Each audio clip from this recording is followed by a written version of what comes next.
Alright, so this video will be discussing the chapter of linear programming and the feasible regions in Algebra 2. So right here, I'm going to go over number 19 with you guys.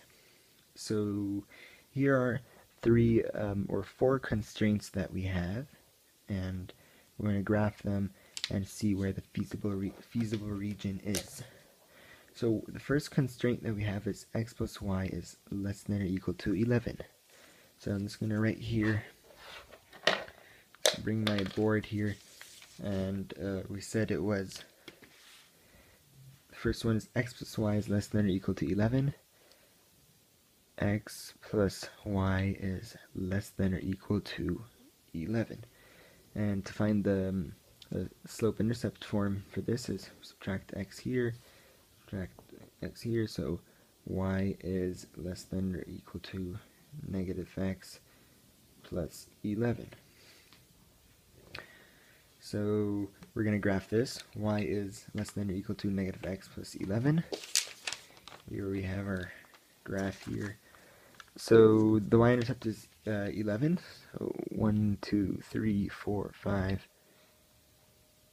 6, 7, 8, 9, 10, 11. Way up there. That's our y-intercept.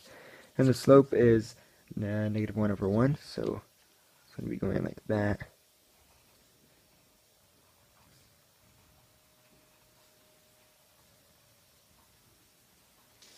And we're going to connect all the dots. There. So that's our first constraint, and since we said it is y is less than or equal to, so it's a solid line, and less than or equal to, that means we're shading everything below.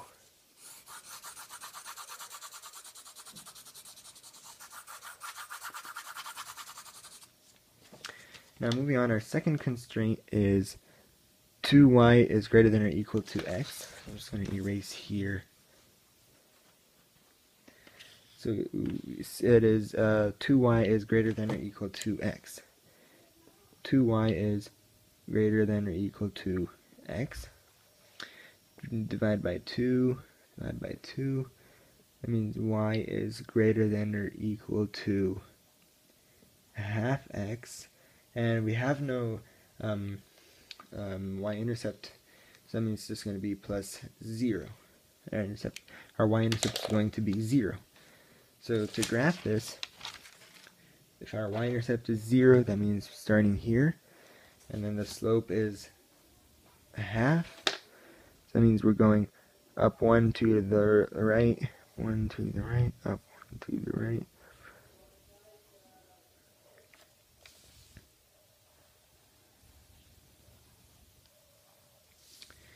And since it's greater than or equal to, it's a solid line, not a dashed line. And greater than or equal to, that means we're shading everything above it.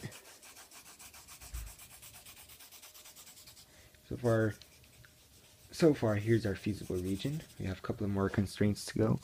And then our last two constraints are x is greater than or equal to 0. That means here, x is greater than or equal to 0, everything going that way. Then our last constraint is y is greater than or equal to 0. That means everything going up. And so the feasible region is all here. And the vertices of the feasible region are right here, here, and here. And so let's name them. This is A, that's B, and this is C. So A is at 0, 0. B is at 0, 11. C is at 1, 2, 3, 4, 5, 6, 7 and a half. 7.5, comma 1, 2, 3 and a half. And so the next part of this question says the maximum for p is equal to 3x plus 2y. So I'm just gonna, oh my gosh. Sorry about that. Fix this. Fix our setup here. Okay. So just clean this up. And so where's my? And so the next part of my question stated the max. Let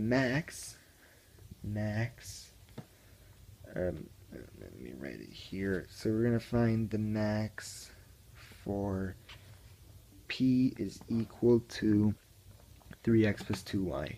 3x plus 2y.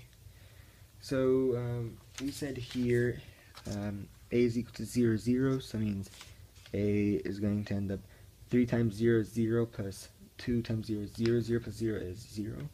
And then b is equal, so let me show you here.